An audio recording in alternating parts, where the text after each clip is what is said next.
Tersorcan di dalam channel pengembangan kepribadian. Kita akan belajar tentang gagal paham bagian yang kedua. Mengapa kita gagal memahami orang lain? Karena gagal menghargai perbedaan. Langkah logis yang berikutnya supaya kita meninggalkan sifat kita mementingkan diri sendiri adalah belajar mengakui dan menghargai kualitas unik orang lain. Alih-alih memasukkan orang lain dalam bayangan kita, belajarlah menghargai perbedaan itu. Kita pasti akan dapat berinteraksi, berkomunikasi, dan meraih kesuksesan bersama dengan orang lain. Kita harus mensyukuri bahwa orang itu memiliki pengetahuan, kebudayaan, culture yang berbeda dengan kita. Itu bahkan dapat memperkaya kita. Misalnya kita harus memahami tentang temperamen orang berbeda-beda. Orang akan bereaksi berbeda-beda ketika kita beri motivasi. Contoh misalnya orang yang temperamennya adalah kolerik, sanguin. Ini berarti dia suka bersenang-senang, mengambil keputusan yang cepat.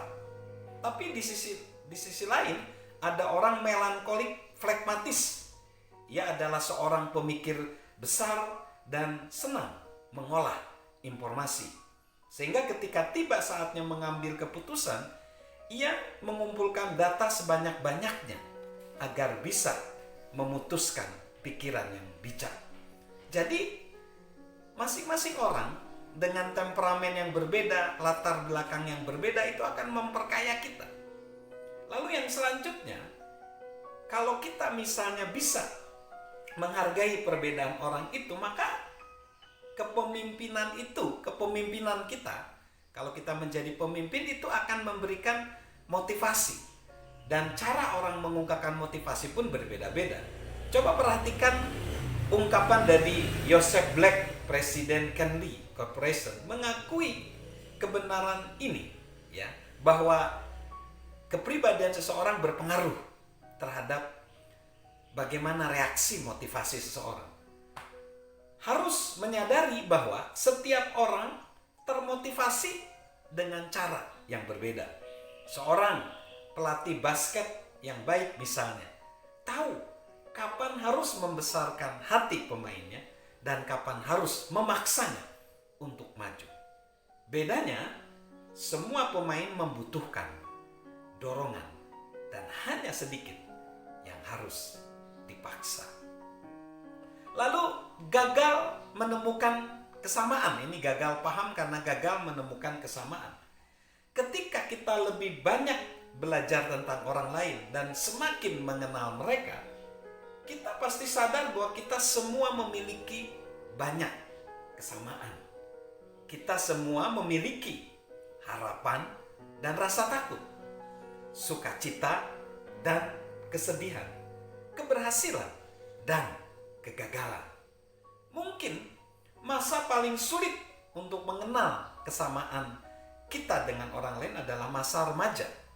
Coba kita perhatikan gambaran berikut. Seorang gadis remaja sedang menceritakan semua masalahnya kepada seorang ayah. Ia bercerita tentang tekanan teman sebaya yang mengerikan, konflik dengan teman, serta sulitnya mengikuti pelajaran di sekolah dan juga menghadapi guru. Demi membantu si anak melihat situasi tersebut dengan perspektif yang benar, ayahnya menjelaskan bahwa kehidupan tidak sesuram yang terlihat dan sesungguhnya ia terlalu banyak mengkhawatirkan hal yang tidak perlu. Lalu anak remaja itu berkata, "Mudah bagimu mengatakannya ya ayahku."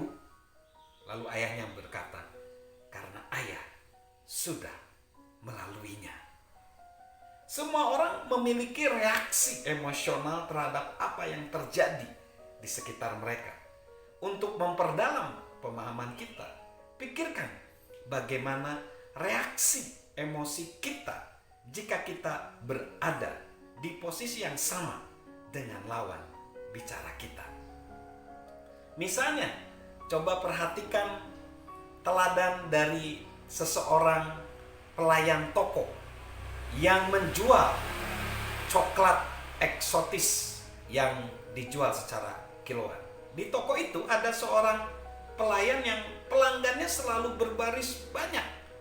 Tapi pelayan-pelayan lain tidak ada yang disukai oleh pelanggan. Lalu akhirnya pemilik toko ngomong, "Kenapa sih kamu sampai antri untuk berbaris di depan kamu?"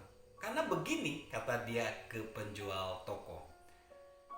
Orang-orang atau pelayan-pelayan toko yang lainnya selalu mengambil coklat-coklat itu adalah 0,5 kilogram lebih. Sehingga ketika diukur, dia akan mengeluarkan kelebihannya itu. Sedangkan saya lain. Saya akan mengambil 0,5 kilogram kurang. Sehingga ketika diukur, saya akan menambah coklat-coklat itu.